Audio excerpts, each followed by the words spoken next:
एकटं खायचं. गावकुसाबाहेर इस्माईलचं शेत होतं. इस्माईल अतिशय कष्टाळू.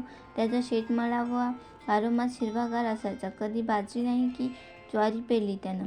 इस्माईलला मळ्यातील ताज्या भाजीपाल्याची नेहमी प्रशंसा होई.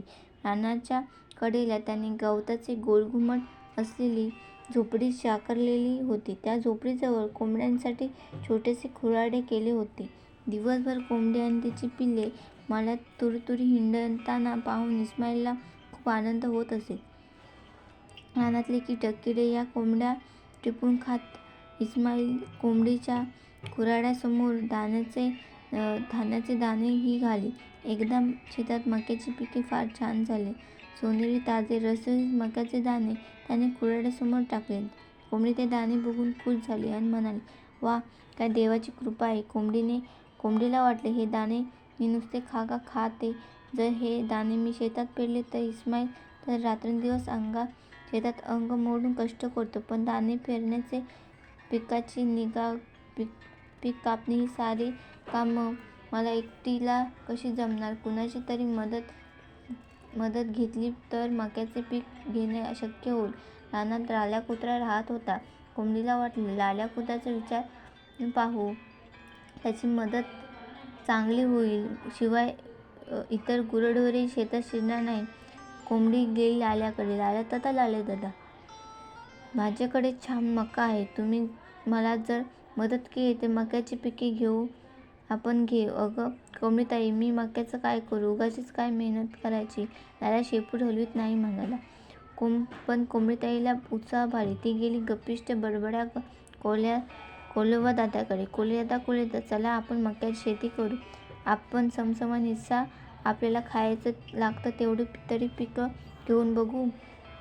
पण कोल्हेदादा नुसत्या मारतो गप्पा. कष्ट नको करायला. त्याला नुसतं हातात छडी घेऊन दिवस रात्र गावभर नुसत्या उठाठेवी करायला सांगा.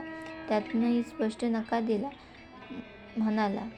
म्हणाला, कोंबडीताई, मला वेळच कुठे आहे? कोंबडीताई अगदी चिकाटीच्या. कोंबडीताई निराश झाल्या नाही. शेजारच्या शेतात डुकरदादा राहत होते. कोंबडीताई गेल्या त्याच्याकडे. त्या डुकरदादा, माझ्या मकाचं चांगलं बेणं आहे. तुम्ही मदत केलात तर ते पेरू. पिकल्यावर अर्धा हिस्सा घेऊ. कोंबडीदादा जोरात शिंकत म्हणाला, नको बाई नको. शेती कसली अन काय? हे सर्व शेती करतात ती कुणासाठी? खाऊ पिऊ आणि मजा करू. आपणहून उगीच कष्ट का ओढवून घेतेस?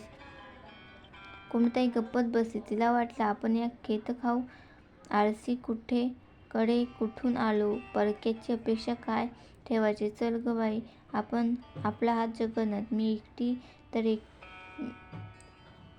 मक्याचं पीक घेऊनच दाखवते कशी. कोंबडीताई शेतात तर एका कोपऱ्यात कडेला बांधावर मका पेरला. एक दिवस दुसरा दिवस वेळ सरत होती. एके दिवशी त्या ठिकाणी मका पेरला त्या जागी हिरवे कोवळे अंकुर फुटले. कोंबडीताईंनी ही आनंदवार्ता आपल्या लाडक्या पिल्लांना सांगितली. पिल्ले आनंदाने टुन उड्या मारत परत हिरवे कोवळे अंकुर बघायला आली. हळूवार मक्याची रोपं वाढू लागली. चांगली उंच वाढली. वरती कोवळे कणस फुटलीत. आता लाल्यादादा, बडबडे कोल्हेबा आणि दीडशहाणे आळशी डुकरदादा चकरा मारू लागले. कोंबडीताई, कशा आहात? मका तर चांगला फुटला. शेवटी काहीही म्हणा, तुमची मेहनत फळाला आली. सर्वजण कोंबडीची खुशामत करू लागले. वाह कोंबडीताई, वाह. कोंबडीताई मनात म्हणाली, मेहनत कष्टासाठी कुणी डोकावलं सुद्धा नाही अन आज कष्टाचं फळ आलं तेव्हा म्हणतात, अरे वाह कोंबडीताई, वाह. तरी कोंबडीताईला वाटलं, देवानं मला मकाच कणाचं मन करून दिलं. जाऊ दे, शेजाऱ्या-पाजाऱ्यांना सोडून मला गिळवेल तरी का? त्याने सोडून कशी मी एकटी खाईन बरे. कोंबडीताईंनी सूप भरून सर्वांकडे मक्याचे दाणे पाठवले. बाकीचे कोठडीत भरून ठेवले आणि सर्व वर्षभर काळजी नको. लाल्यादादा गप्पिष्ट, कोल्हेबा पिवळे दमक मक्याचे दाणे बघून खुश झालीत.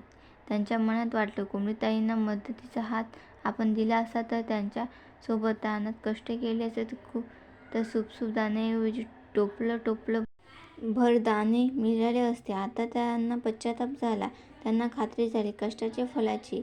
कोमलताईच्या कष्टामुळे कोमलताईचं कुटुंब सुखी झालं. आपणही आता मेहनत करूया असं मनापासून ठरवलं. नंतर सर्वजण खाऊन पिऊन सुखी झाले. मौज मज्जा करू लागले.